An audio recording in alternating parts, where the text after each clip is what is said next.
Hello, beautiful people of the world. Once here to you, and welcome back to Splatoon 2 Octo Expansion. In today's episode, we're going towards Splat, Magic, Splat, Magic, Splat, Magic, Splat, Magic. You remember the babe, babe, the power, voodoo, hoodoo, you do. Well, remember the babe, I saw my baby. Crying as sad as babe could cry, what could I do? My baby's love had gone and left my baby blue. Nobody knew what kind of magic spell to use. Slime snares, puppy dog tails, thunder, lightning, and baby said, Splat, magic, splat, magic, splat, magic, splat, magic. Put that magic spell on me, slap that baby, make it free. I didn't mean to sing for that long, but yeah, in case you couldn't tell, I love a certain movie that this level is based on, or at least named after. Rest in peace, David Bowie, you were awesome. Oh no, I took damage! That's what I get for singing!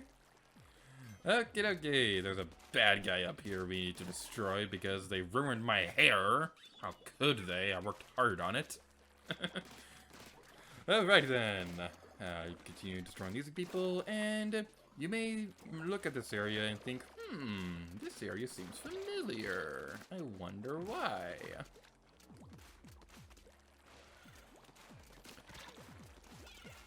Alright, we have an Octoling right here.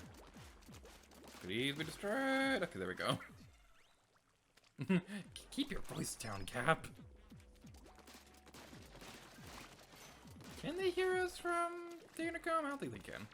But anyway, destroy this thing and go up here. I don't remember if they said the dialogue yet that hints at this, but this particular part of the level is based off the tutorial area from the beginning of the game. So when you boot up a new save file, there's always this hallway that you go through to kind of get used to the controls of the game. And speaking of the controls of the game, you probably hear me button mashing.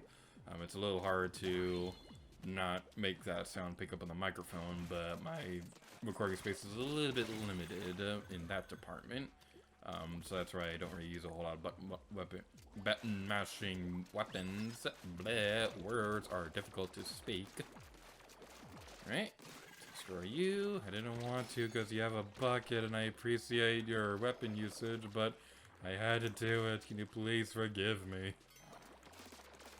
Okay, kill that guy. Yeah, I always did appreciate having this level because I always loved it in the first game when they had that one section in the main story that would let you freely explore the tutorial area. I was a little bummed out that they didn't have anything like that with the base game, but then they had it for Octo Expansion, so now it's all better.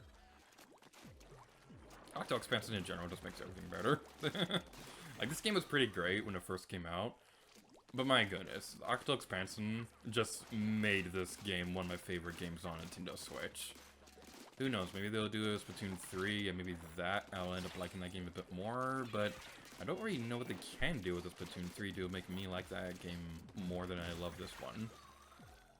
I mean, I thought that nothing would ever top Splatoon, the first game, when it came to liking online multiplayer games, but then this game happened. I don't even play a whole lot of online-focused games that much. Like, I tried getting into Paladins, and it's nothing against that game, it's just that I personally couldn't get quite into it the same way that I could with this game. I don't know, maybe it's because that game doesn't have a single-player campaign. That might be a big reason why. But Paladins was a pretty fun game from when I did play it. It's just not something that I'd go back to regularly. And same thing with Rocket League, I do really enjoy that game, but it's just more of a whenever the mood strikes me kind of thing. So, unfortunately, we have to say goodbye to this awesome level. Actually, I'm curious. I know there's a train ticket. There's supposed to be a train ticket somewhere around here. Oh, it's still there. I think that's it. Yep, still there. I think that's what it's supposed to be. But yeah, that's a pretty cool little detail. But anyway, now we can move onwards.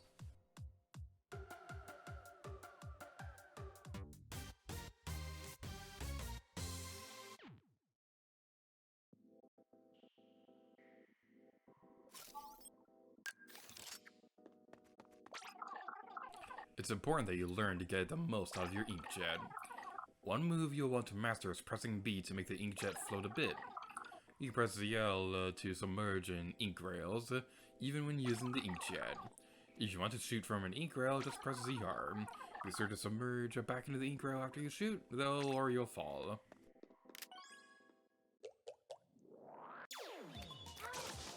I love this level. So, a fun story. I know I talked about this already, but I just need to say it again. It wasn't until Octo Expansion that I realized you can press the B button to fly with this thing. Or at least press the B button to jump, but that's what I meant to say. So, this level pretty much nails it into your head that you can do that. So, I don't know if there are a whole lot of other people who are like me and they didn't know that you can jump with the inkjet by pressing the B button. I never tried it because there's really no reason for me to press the B button that much when I'm playing normally. At least not that if I can remember. I'm sure it has some uses or something like that. I don't... Actually, now that I think about it, I don't even know what the B button does when you're playing online normally. I mean, it probably does. It jumps, you idiot. It's your jump button.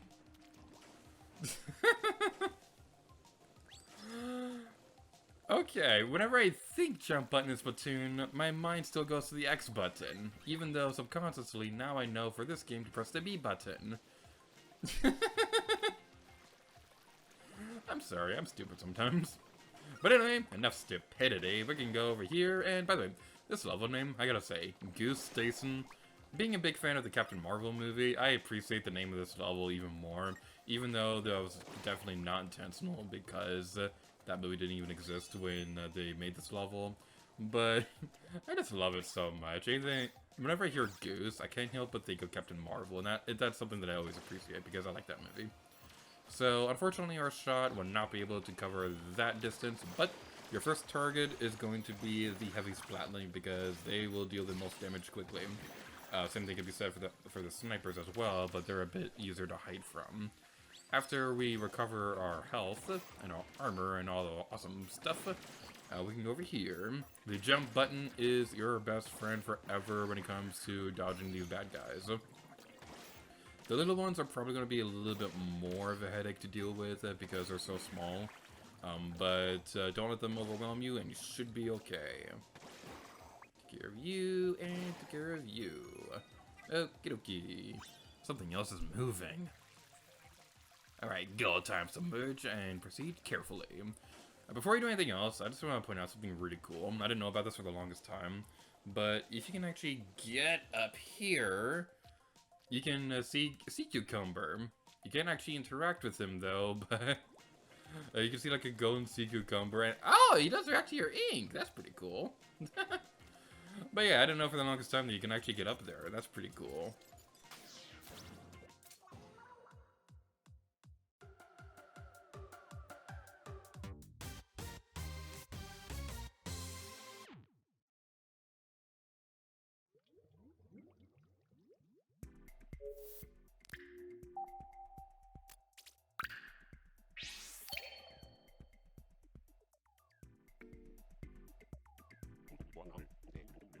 A fourth set, every one. Once you get your sights on something, you don't stop. And why should you when your dreams are in sight? Eyes on the prize, young squire. Captain Cuttlefish is napping. Well, the full set tells an interesting story, doesn't it?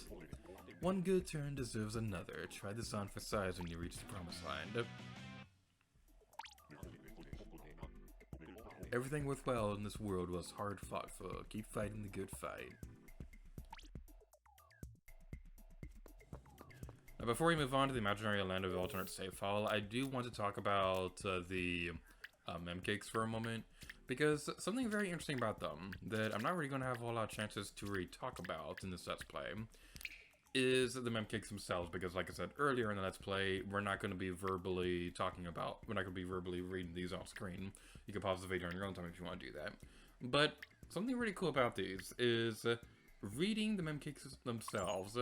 They are written from the perspective of Agent 8. So, yeah, you get a little bit of character development with that, and they have a bit more of a personality than just a generic avatar like Agent 3 or Agent 4 was. So that's another reason why Agent 8 is my personal favorite playable character in Splatoon. But now that we've taken care of all that, let's move on to the imaginary land of alternate Hey, what happened to your hat? No, well, alternate save file. Whoosh! Hello, lovely people, and welcome to the imaginary land of alternate save file. In today's episode, we're playing it through Arowana Mall on Rainmaker. A stage that I like half the time, mixed with a mode that I like half the time, so we have a 50-50 chance of having a good time on the stage. Alright, so this stage in particular, before we get into the weapons work, I gotta say, this is probably one of the most stressful stages to play Rainmaker on, because of how straightforward and linear the stage layout is. Most of the time, even on stages like Humpback Pump Track, you're on a pretty open plane, and even if Humpback Pump Track has a pretty much only one way to get to the Rainmaker base, you still have a lot of ways to go around and things like that. This stage, however, is very linear, so there's like really only a small handful of ways to get to the Rainmaker base, and it's right next to the enemy base as well.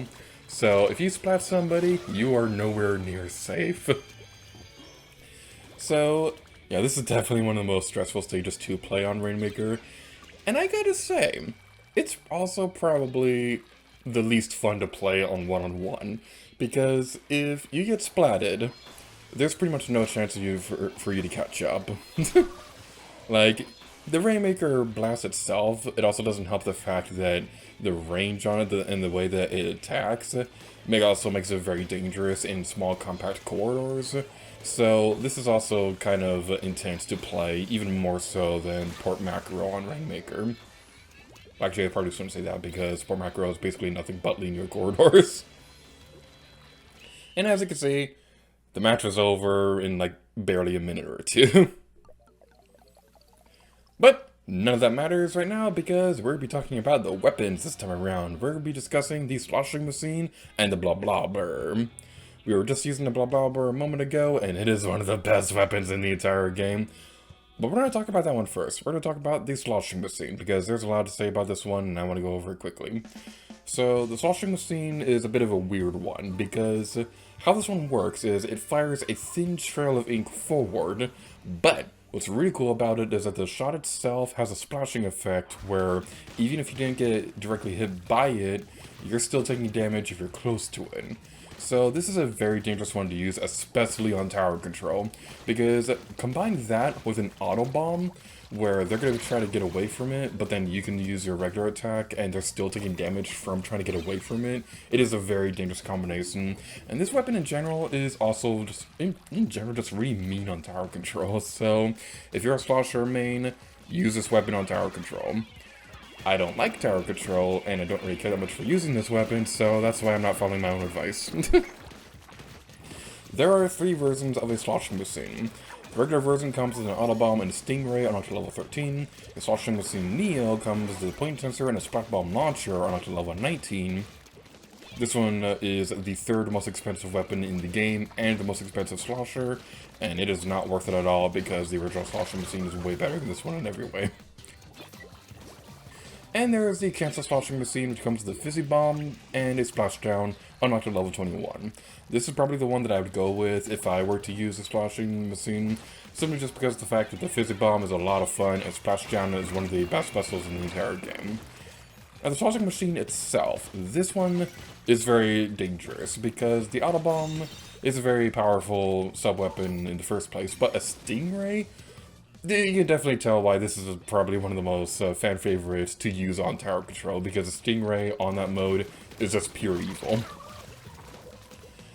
And the next weapon we're talking about is a blah blah burr, which is my 2nd favorite weapon in the entire game. We get to attack people with bubbles, and it is awesome!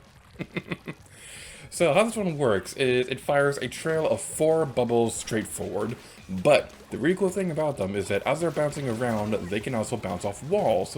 So you can have them attack around corners and things like that, and if you're very skilled with their aiming, you can just do some truly amazing things with this weapon. The blah blah burr is definitely one of the best weapons in the entire game. And this is also the only slosher where it's capable to do a one-hit kill. If all 4 bubbles hit the opponent, it is instant defeat. There are 2 versions of this one. There's the regular Blobber, which comes with a Splash Wall and Inkstorm unlocked at level 11. This is one that I personally go with. And the Blobber Deco, which comes with a Sprinkler and a Suction Bomb Launcher, unlocked at level 20. A bit of a fun useless fact about this weapon in particular. First of all, the Blobber Deco was originally going to have a Fizzy Bomb as a sub-weapon, but then it was changed to the Sprinkler at the last minute because Nintendo doesn't like me. I really want to use a Fizzy Bomb with this weapon, but it's not possible. It makes me so sad. But, yeah, and also a bit of a fun fact, when data mining the original game, data miners found the slosher was also originally going to be called the Blobber in the first game.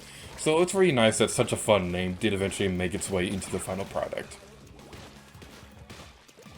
Another fun fact about the Blobber is that, on topic of data miners, the data miners also found that in this game, it was originally going to work a bit differently, because rather than firing 4 bubbles straight forward, it was originally going to fire 3 bubbles off in 3 different directions, similar to a Tri-Slosher, with the middle bubble having the most damage. And that's all the weapons we'll be discussing in today's episode. Next time, we'll be talking about the last of the sloshers, the X-Slosher, as well as the first of the Splatling-based weapons, the Heavy Splatling.